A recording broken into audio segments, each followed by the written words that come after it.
Ok, muy buenas tardes a todos. Muchas gracias por asistir a esta actividad organizada por la SPE DUPTS América, Drilling Uncertain Prediction Technical Section Colombia.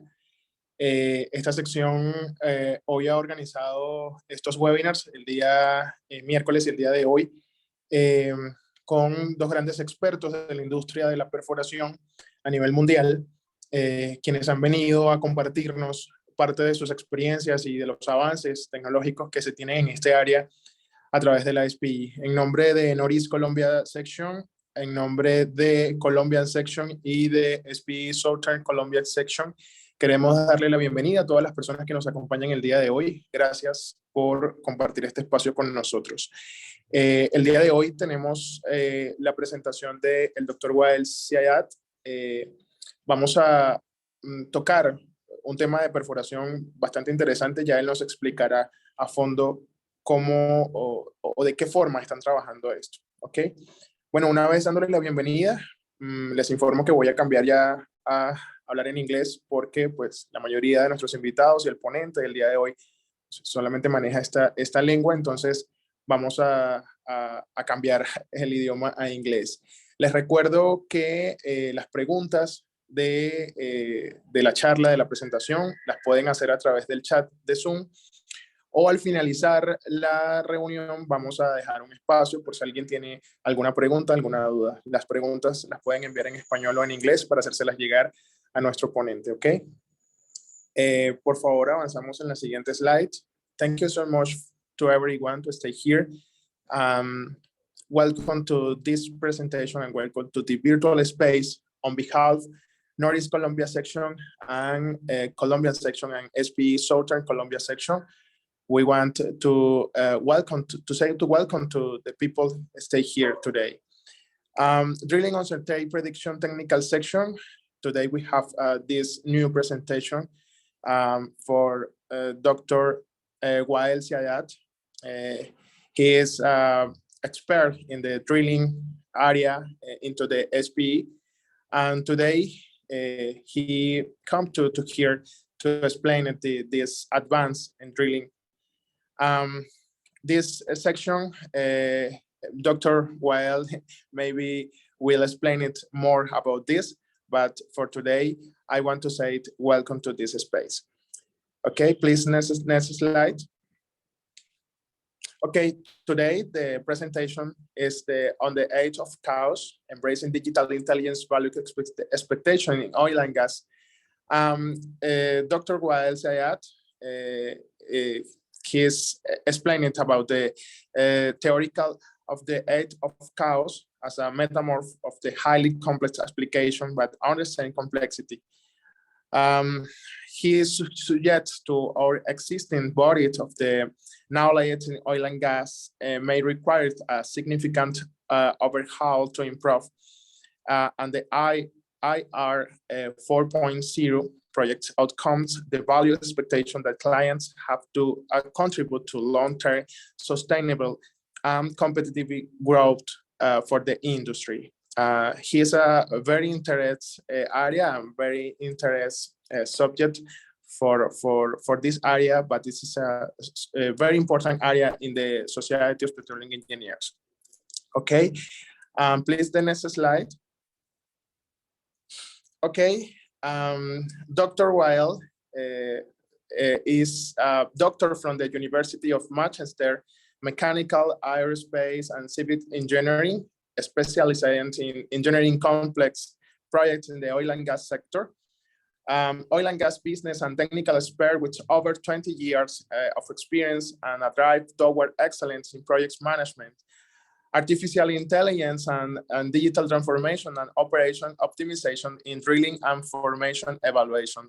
Through international career, has developed robust experience in engineering, managing, and leading and overseeing oil and gas projects. In addition to monitoring operation across all drilling and production group segments, providing technical expertise and management evaluation. Today, Dr. Wael is Managing Director of Weatherford Research and Development in Daran Techno Valley Innovation Center, and is the Drilling Uncertain Prediction Technical Section Chairman in the SPE. Dr. Wael, welcome to this space, welcome to Colombia, and welcome to this virtual space. But today we have the opportunity to meet you and the opportunity to know about your projects, about your work, about your expertise in this area. On behalf of Colombian section, Northeast Colombia section, and Southern Colombian section, I want to say welcome again to this space. You can begin your presentation. Well, thank you so much, my friend, for the invite. And really thanks a lot for the Colombian section at large, and for Northern and Southern Colombian section for the invite and engagement with DUPTS. Definitely, I have to thank also Ramon and Elaine for their engagement and their push for DUPTS into the Latin America and Colombia sector. And I think that will be very helpful with the team. Dr. Salim and the rest of DUPTS group is pushing forward this effort. I'll try to explain why we select the title in this domain. So now with the more complexity of the projects, especially the digital one, there is a term in the complex science which is called in the edge of chaos. And that's a term that normally refers to how you can maximize the benefit while not losing the value by cracking the system to a little bit silos every there in any operation or any department within the oil and gas or any engineering firms. So that's why the title came from. And just maybe to highlight DUPTS for you guys, today we are around 2,000 members from all around the globe. Definitely we need to have more from Colombia and Latin America like joining our discussions. Definitely most of those covering NOCs, IOCs, academia and service companies. Their all focus is really to study the drilling uncertainty and prediction at large, but also focusing into use of artificial intelligence, machine learning, and data science to support this effort. So there is a roadmap. I will not cover for DUPTS. You can visit our website, you can join the group and register there, and you can get all the information about what we are doing and the roadmap that we are targeting. You will see this in our programs, our webinars, and even the competitions that we are running. And here I want to touch and really thank a lot of groups. They are not in the call. Badr, Dr. Pardeep, and Dr. Salim and the rest of the group to support this initiative. So last year, we ran a competition for a young professional into the data quality. And it was really interesting how we looked to that angle. This year, we just finished the round and should be announced in the soon AI symposium that we'll run in January, focusing around computer vision and how to apply it in drilling into bit dull grading and prediction of the age of the bit and all that. So all this is, I think, good efforts. Hopefully next year, guys, we need to see some of the winners from Colombian universities and chapters and even the young professional. So this is an invite here for you guys. Back to our discussion and what do we refer to when we say that digital intelligence? So digital intelligence, a term that you will start to hear it more and more, which is combining the AI or the artificial intelligence with the human intelligence, how those both can work together to achieve the outcomes. Because definitely you cannot have the AI apart from the people. So the more that you have it really designed into integrated manner, that will have more benefit. So the presentation will cover introduction about the subject, why we are focusing in this area, why we are studying it, why we are looking to all the terms and aspects of this domain, plus the strategy, which is covering why we are doing this, what's the benefit to the end users, client, the universities, even organizations in the client and the service companies, drilling contractor, all that. This will include really speaking about the concept and characteristics, the building pillars for the digital intelligence system, and how you can embrace this method into the oil and gas drilling world, and how we can engineer it. So in the last portion of the presentation, we will discuss what is the methodology that we can have a solid system and really we can deliver stronger solutions to our customers. So today, like just to cover quickly that there is some reports discussing different kind of projects success. So the most famous ones are Standish, Kaios, and KPGFM. So that you can see that 60% of the projects today they consider to be failed. Some of them, like 19%, is completely failed, that the project is not delivered, while 46% is either come over time or over budget. So really, this is alarming kind of statistics. If you look to the KPMG that report, it shows maybe the energy sector to be more healthier, but still, I think 71 is not where our industry needs to be. So this is an area of focus and really why we need to enhance the success factor. Another like study have been done by IBM, which is focusing into first it discussed that projects, and this is covered by 64 countries, around more than 1,700 CEOs of different companies, 18 industry, and all of them expect the complexity of the projects and the business to increase. So future is having more complex projects and even type of business environment that you run to. So you need to crack it, understand it more to achieve the best. And the study discussed that mainly the technology factor come at number one, people skills and market factors, the top three areas that really make the projects or the environment that organization evolve to is very complex. And they expect the solution to be into at large to be three forms. So you need to empower your employees to have more power to deliver more value.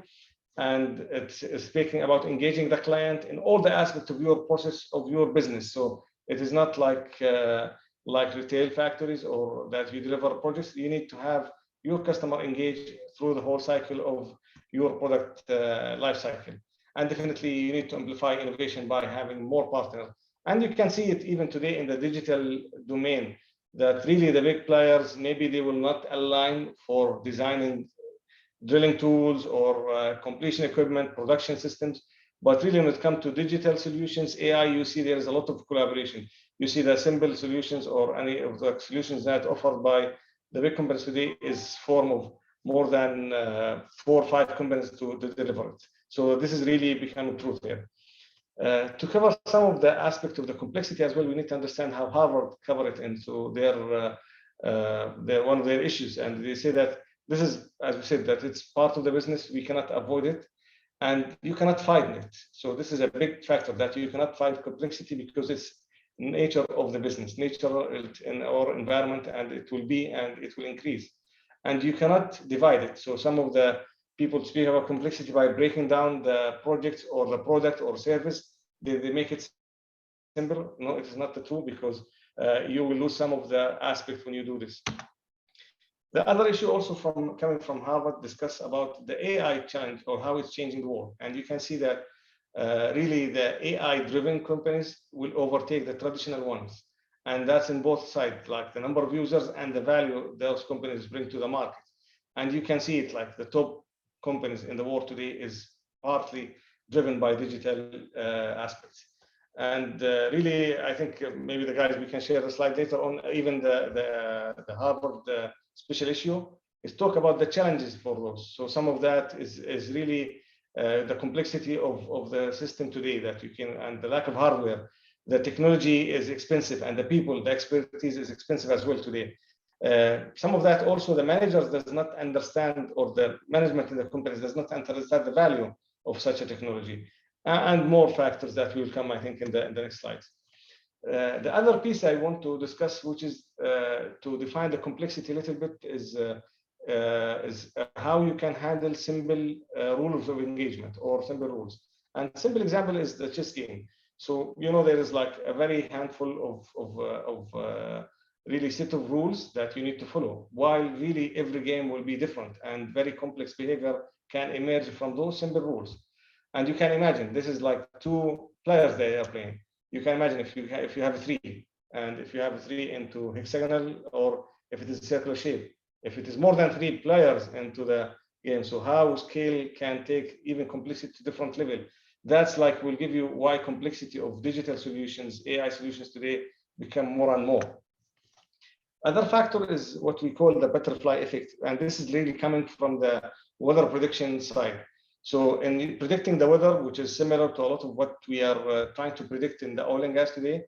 So we see the study is showing that when the like Edward Lorenzo was entering like 0.506 into his model, like instead of the full 0.56127, it was really having a very dramatic changes in the weather scenarios.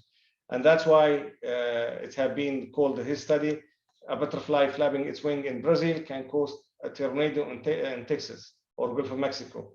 By the way, it's when he was trying to publish his paper, it was rejected a few times, but when he changed the title to the one in red, it had been accepted faster. So sometimes the title of the paper can have a big change. To put this one into perspective into our business at large, so you can see that simple environment, like where you can sense what's happening in your well, in your drilling, to categorize what is the issue, and you can have a response, or what we can call the best practices.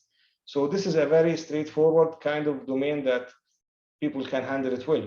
If you move a little bit to the complicated zone, so you are sensing some of the issues that are coming to you, and you can analyze it and respond, which falls a little bit around what we call the good practices that is come from experience, or to need some wealthy knowledge of experience rather than the simple ones. While if you go to the complex one, really you don't have a very good grasp of sense. It's not measuring 1, 2, 3. It will give you definitely there is a stuck or there is a kick. There is you are probing what is happening, and you have to sense a little bit and respond or pre-respond so that you can have a good response measured behavior. And the last zone, which is the chaotic one, it's more toward like kind of war, NASA type of projects, so that really it is very novel every time you need to decide. And here, like this study by Dave Snowen, like highlighted one thing that was called the edge of cliff. Like if you can see into the diagram, this cliff, it's mainly happen into the simple zone. Like this is mainly the people making mistakes by overlooking the simple stuff. If you see some of the, and this is like in our drilling operation or even oil and gas industry, if you have people like overlooking some of the signals or issues that you are seeing, you don't have a good grasp of it, you can really move to the chaotic very fast by ignoring those small signals. Some of the aspects related even from based on the DPDS focus, which is really the uncertainty and risk is not simple addition operation. So it's not by adding the risk or uncertainty will give you the right answer. It is similar to what the risk of falling from one ladder if you combine ladder with block. So definitely it is not 1 + 1 = 2 the risk. It is much more when you have such systems are connected. And this is something you need to reflect when you design any machine learning or AI model for your operation, that if you are adding different aspects of operation to add to this uncertainty of your estimation, your model. The last aspect that I want to cover into our systems that we are talking, which is the tipping point, which is the define the capacity of your model or your system to absorb changes. So sometimes there is some tolerance into the models that we are designing that you need to take it into consideration. Beyond this point, the model will not really deliver what you expected to deliver. So in summary, we have what we call the complex system behavior. So this mainly try to understand the dynamics of systems rather than events. So you need to look beyond the tip of the iceberg from the events or what's happening to try to analyze the trends into drilling operation, into any phenomenon that you are trying to study, understand also the structure or the patterns that really formulated to form this system. The lastly is understanding the whole model, which is connecting the value with the beliefs that shape the system at large. So this complex system have mainly 4 aspects. So it has to be holistic. You cannot isolate. You cannot predict stuck pipe if you look to only one aspect of your drilling operation. The system have to be looking to the holistic point of view of the whole drilling operation and try to include or consider all the aspects. it should be integrated. So you need to integrate different aspects of your system. You cannot isolate it. And this is where we cover at the first slides when we say that you cannot break down complexity. It has to be built as one system, and you can understand it into integration. Definitely also patterns can be really designed, and the multi-dimensional or the different level of dimension of the system that you need to consider at different aspects of drilling operation or production operation or any operation that you are monitoring. So moving forward now of how we can engineer or build the system, you need to look first to the building blocks. So the first one is the strategy. If you do any model, you need to figure out why you are doing this. And so this is the focus mainly into the values that drive why and what and how you are doing such a system that need to have very specific and quantifiable business outcomes. So this should be well defined when you start doing your project. The other block is really the commitment from leadership, and this is something to correlate what we have seen in the study from Harvard, that leadership should or management should really see the value of this so that it can give it the proper commitment. And this is really linked to the first one, which is having a quantifiable and specific business outcome to your operation. Since we build it into a process, we have to have very solid, strong process governance that you need to handle it. People and talent in the organization is a big factor, so you need to have very strong talent into your organization. Make sure you improve this one, and engagement. So you need to break all the silos between different departments, between different groups. And this is really, sometimes we see people that discuss that having AI should be part of everybody, like scope within the organization. You will not have data scientists, machine learning into your organizations, operators, service companies. Today we have, but the future should be like Excel sheet, PowerPoint presentation. Everybody should have what it takes to use it, to design it, to manipulate it, and to use. And the software, we see some really good system platforms to help support this direction. Also, it has to be modular so that you can scale it up and you can take it, move it, scale it, even with integrated with other different departments. Last one is really effective monitoring and analytics. And this linked or feedback to the strategy and the value. So you need to have very effective measurement of the outcome of your machine learning model, AI solution, so that you can see or measure the value that you provide. Sometimes this is like debatable, because if you have a model to predict kick and losses, so you will see that it's very hard to quantify the value of such solutions. Moving forward, the alignment. So we say that the strategic alignment, and this is like definitely defined. If there is not a proper alignment, even if people share the same high-level goals, but they are not fully aligned between different entities within the organization, within the partner stakeholders, we see what we call the execution gap. So definitely there will be a gap between what you are getting from this digital solutions rather than what you are intended to be at the very first place. And how the prospective map evolve for that have three main pillars. So as we said that, and you see it a lot, it's mainly the human resource within the organization. You need to have very strong learning and growth plans that between different departments, quality and focus, how you can keep the right competencies and make sure that this is moving in the right direction. Internally, have strong management of the operation processes, customer management, innovation processes, and regulation, because there is definitely a lot of regulation now we can see in the digital solution about the data and the ethics of handling the data, sharing the data, and all this is linked together. Customer definitely a big factor of that, what is the cost or the price that they are expecting, quality, availability of equipment, selection of services, and the function of the organization that they are dealing with this domain. Finally, the financial aspect of those digital solutions, it needs to increase the profitability or the value, revenue, increase the technology utilization, or even complement by expanding revenue opportunities by complementing other products or services the organization have. And definitely the last one, enhancing the value, could be many forms, increasing production, having more efficiency, more uptime for equipment, and that so on. And those four pillars need to be supported by a strong measures. You cannot control what you cannot measure. So you have to have strong measures that against each of those pillars that can formulate how you can move forward with that, with a proper targets and achievable targets that you want to achieve in a quarterly basis or annual basis. And you have to have also very solid initiative to support achieving those targets based on the moving in your journey for digital. So to say about that, what is the position model? So as you said that before, we need to answer the purpose of why we are doing this. What is the value? So how we can, who can see the value and measure it right? The processes of how we can achieve this one, definitely also focusing in the product and service of what you are trying to achieve by moving forward with this direction, and the infrastructure to support this direction. Yet we need to answer or look into one aspect, which is the blue ocean type of stuff. As part of the digital, similar to what you see in the software domain and the IT infrastructure as well. So you need to start thinking differently. You need to think more about the blue ocean type of domain that you need to target when you move to this direction.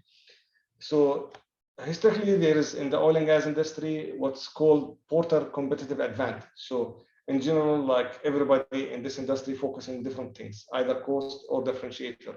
And it can be looking how you can focus on cost so that you can be competitive from that domain, or cost or differentiator. It could be efficiency, it could be technical efficiency. And focus here will be in incremental enhancement into any strategy your organization is taking. But in the digital domain, it's mainly, you see that it should be the blue ocean type of strategy. You need to make a drastic shift. And this shift, to illustrate it more, it's, if you look into this, what is tiring for the, you have the tire of the current market. You can look for market or like your current customers. You need to increase the scope. This could be what's called tier 2. But if you look to even tier 2, which is really expanding for non-customers or new ones, while tier 3 is really looking beyond non-customers, a new different way of achieving different goals for your organization or your customers at large. So this autonomy to support this one need to build into 4 aspects. So the human capital, again, you'll see me a lot. This is mainly driven from that domain. Emotional capital, which is the value of what you are trying to achieve. Financial support or financial capital that formulates in the strategic plan, research, value technology, and the iconic capital that you are trying to build into an organization or department. You can project this autonomy in any level that you want in your organization or organization itself in the market and so on. So this is a summary of the stages of digital technology move. So we say that you move from vision, then you need to identify the digital business process that you want to re-engineer. And this is very crucial because you need to have a proper impact when you start to do it. And so if you target something that have a big value, you can see more value later on into all the products that you are trying to achieve. So you need to analyze it after that, make sure that you have the proper redesign of the digital application by alternative processes based on the digital domain, AI kind of machine learning stuff. Then you evaluate the value or the impact that we covered in the previous slides. You need to evaluate this when you implement and optimize your solution. So now why organizations should be doing this? So we say that we speak about the process itself, but now why the organizations do it? So the first value you need to capture is the process itself. So you enhance a process or as an aspect that you have into your operation or your organization, and you need to scale it up by value expansion for different departments, different application, or even business redesign. Sometimes you need to look at business differently by integrating more automation, edge devices. All this can be handled when you expand this based on a bigger business process, and the strategic one, which is the enterprise transformation at large. So you need that will enhance, influence a lot of the aspects within the organization and beyond to its customers. So this is covered like little bit levels of digital intelligence, why it's reflected. So in general, from what we are seeing, it's either operational improvement, so by increasing the asset utilization, agility, process efficiency, or it's growth driver.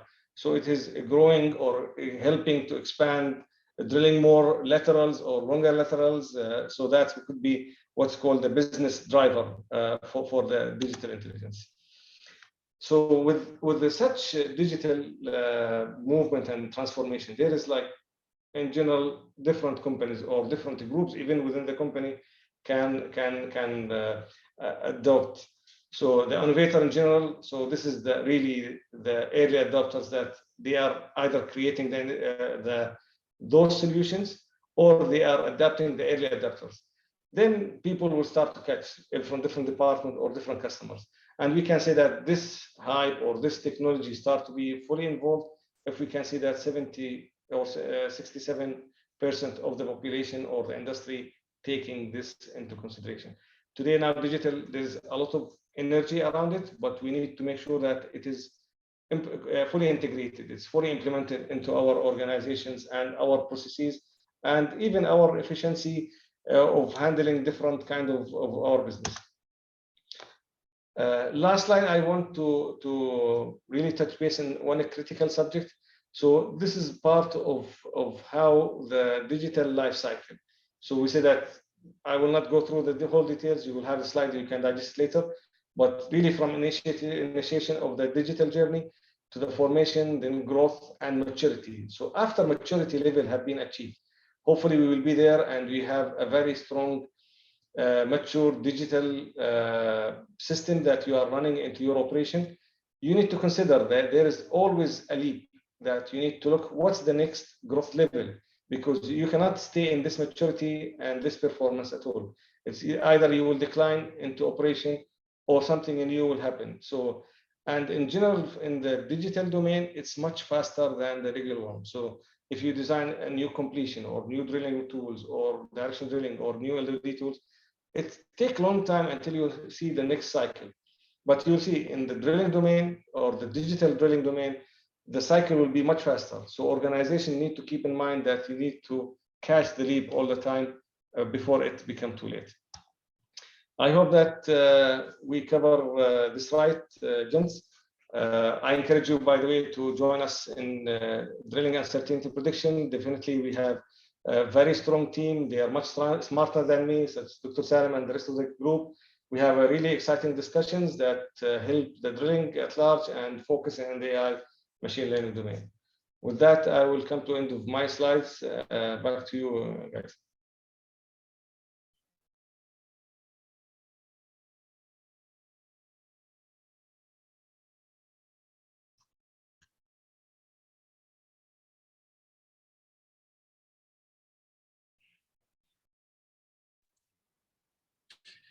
Thank you so much, Dr. Wael. The chat, we have 2 questions for now.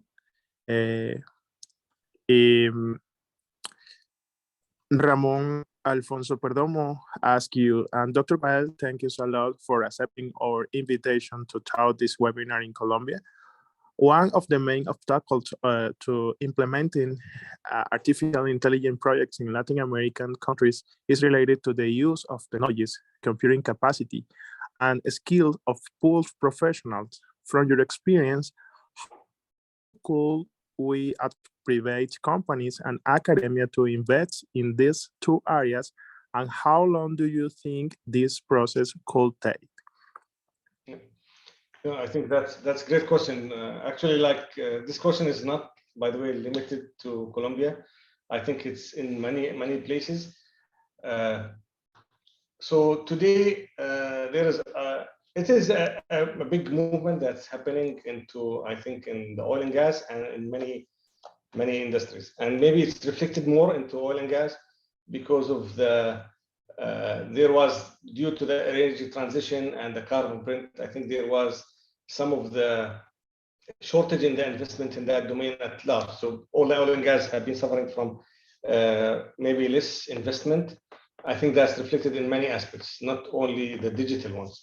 The good thing that in digital one is it's very fast to catch up, and it's very fast maybe to have a project successful and to design the project. So the cycle, the product line today in our center, for example, if I need to make a model to predict formation tops or kick or losses or stack pipe prediction, whatever the model that I want, the life cycle of this project is much shorter than designing any other tool. So for the other one, you need to design, you need to run the finite elements, you need to maybe double the time, the digital, before even you start cutting the metal or designing the boards, so the cycle is faster. So the good thing that I think it's very easy or very good to catch up. But definitely the more engagement and outside the countries, I think part of the benefit of the digital is unlimited. So it is different from the other aspects. So I encourage you and the rest of Colombia team to engage with the other parts in the industry outside, so you can see ways to implement it and work with other places of the world much easier than the other aspect of our oil and gas. So I think this is maybe the more advice that I can give you, to engage outside and to be involved with the rest of the world, so they can accelerate and learn more, by the way, because the more cases that you have, the more solid. Recently we have an event with the IDEC, and there was a lot of people from SPE in that one. You can see that like really the companies, and they are very smart, small companies, by the way, smart, agile. They could be either 6 persons like in the company today, and they have very strong solutions, by the way. And big part of the success of those guys, they are fully involved in multi aspects of the industry. They are not limited to one country or one place. So I hope that I answered your question, Ramon, I think. So what's the other one? Please, if you can. Okay, Dr. Wael, thank you. If anybody have another question, please send it by the chat or lift the hand. Okay. The second question is, we know many countries in the Middle East region have made a bit to support artificial intelligence projects and initiatives. In Latin America, we still do not see a strong support from governments. Under this scenario, how do you think we can move forward to design artificial intelligence scenarios from the private sector in Latin American region? Good question. As we said, I think the first one could be the visibility, okay? And actually, I don't want to be negative, but I consider you guys as friends, and I would like really to support the initiative there. So we are running like young professional competition. So the more engagement from you guys, you keep yourself related to the industry. You can see what SPE International and DUPTS is international committee. So we normally bring problems that related to the big industry challenges. So you can see more and more what is the industry is looking for. So if you have like today, the 3 winners from the computer vision, the 3 of them, now we are talking to some funding side or entities, and they are not all from Middle East. Only one of those is Middle East. The other one is from Canada and from US. The last year it was from France and from Argentina. So not all the time the winners are from Middle East. So I think, guys, by having more engagement in such small scale, because you have the software, we give you a license for the software, we can give you the data to be used to design your model. So this is for you a platform. It's just you need to spare the time and knowledge to practice the solution. So really, I encourage you to participate in this one. Definitely also the other parts is paper into SPE, engagement, attending webinars. I'm sorry to say, but I was expecting much more from Latin America, especially Colombia, attendees for the webinars. So the more webinars you attend, because we try to bring the most experienced people in the field, so you can listen to them, what they are focusing, what could be the future. So you keep yourself relevant. Next time when you have discussions, you can have much more value. And definitely whatever from help from our side we can have. I think you have good support from Rahman and Elaine, so you can reach out to you, Dr. Salim, and the rest of DUPTS at any time, and we will try to direct you and put you to the right channels as well. Okay, the next question is from Tulia Inés Castro Sierra. And Dr. Wael, thanks for the webinar. Let me ask you, what do you think it could be the role of the national oil company to lead this kind of project in the country? Do you think it should be an important role, or it doesn't matter if the private sector leads the efforts? This is like a valid in some occasion, but not all the time. So in general, national companies maybe, as you said that maybe in the slide, why I tried to maybe the people like in the slide, they look that there is some focus in the strategy. And the reason why is that really you have to have strategy. Like if you want to make a trip from Colombia today to Saudi Arabia, so this is your strategy, and you need to put some aspects to revise the strategy. You need to book air flight, you need to get a visa, all the checkbox that you need to do to have a successful trip. But you cannot just walk into the airport. This is like why the strategy can be reflected there. The national companies today, it's similar to any organization, by the way. It's driven by their leadership and to what limit they think. I will give you an example. Like we have some discussions with some of the drilling managers about implementing those AI solutions, and he was like, he's 62 years old, and he said that no way, guys.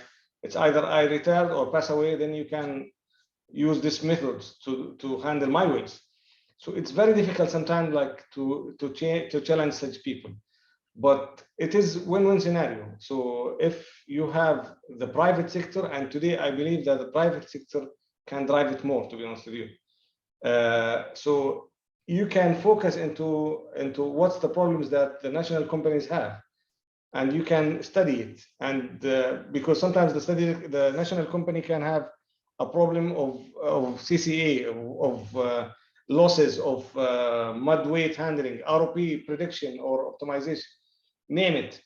If you have a right system that can help him to achieve more efficiency or increase the KPI that highlighted in the slide, he will take it.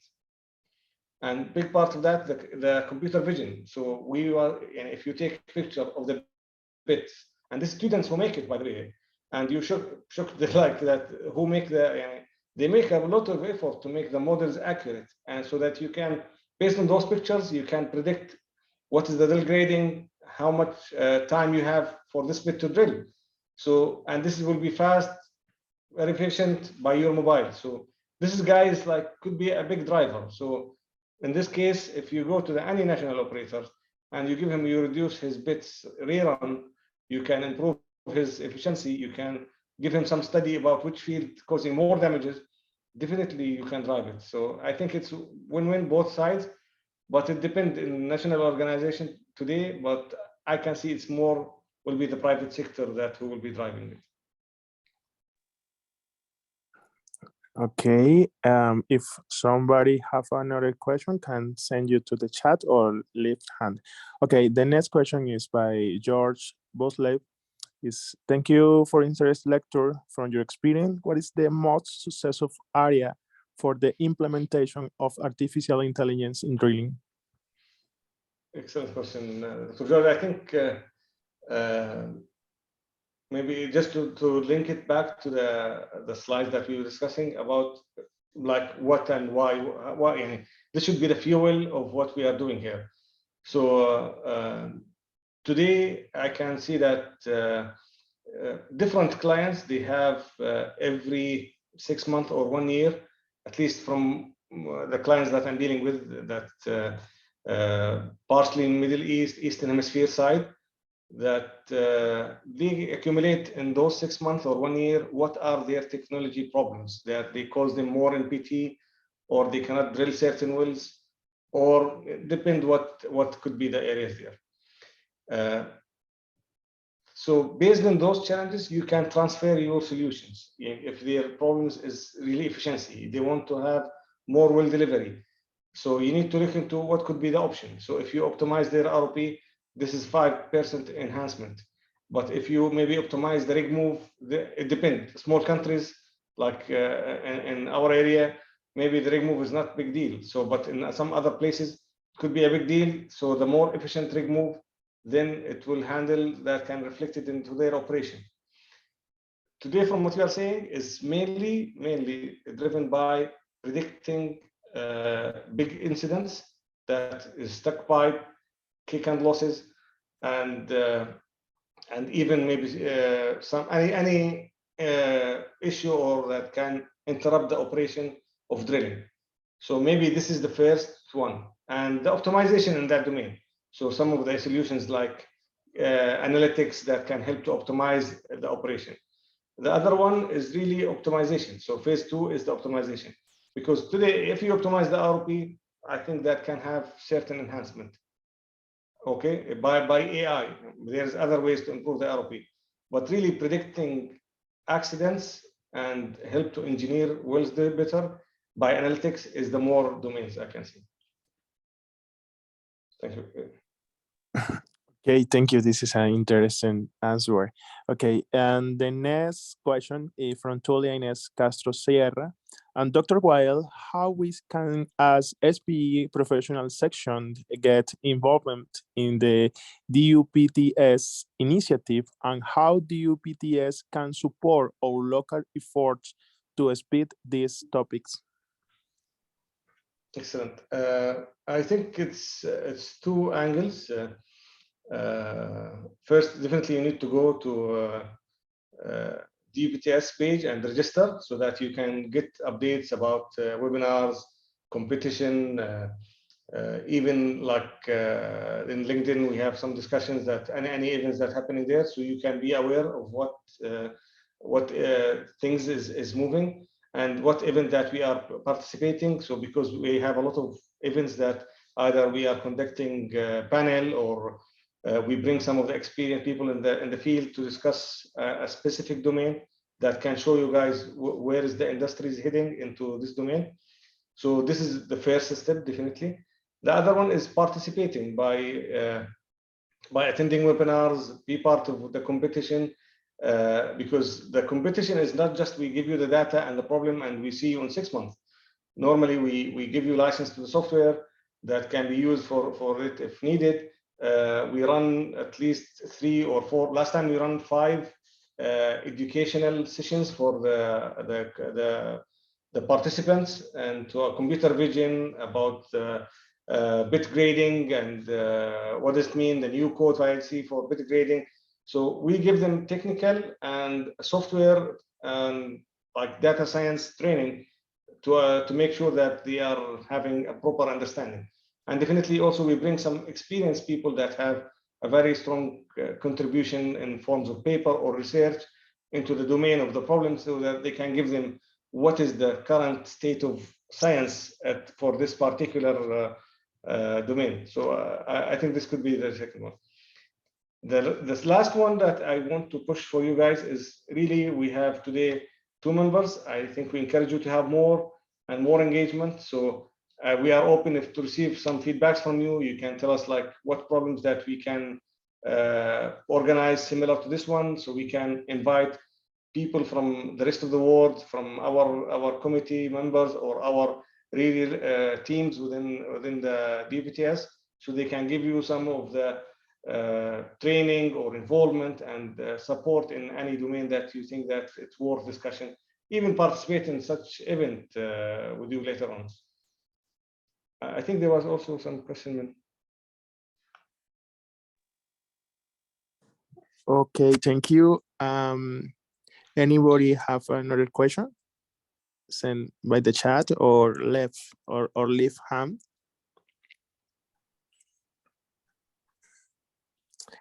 Okay. Okay, Dr. Wael, thank you so much for your time. Thank you so much for your share, your knowledge with us. I hope that you can come to Colombia, but the share your knowledge here with all people in relation with the SPE. And thank you so much for this interesting subject and this interesting presentation. Okay.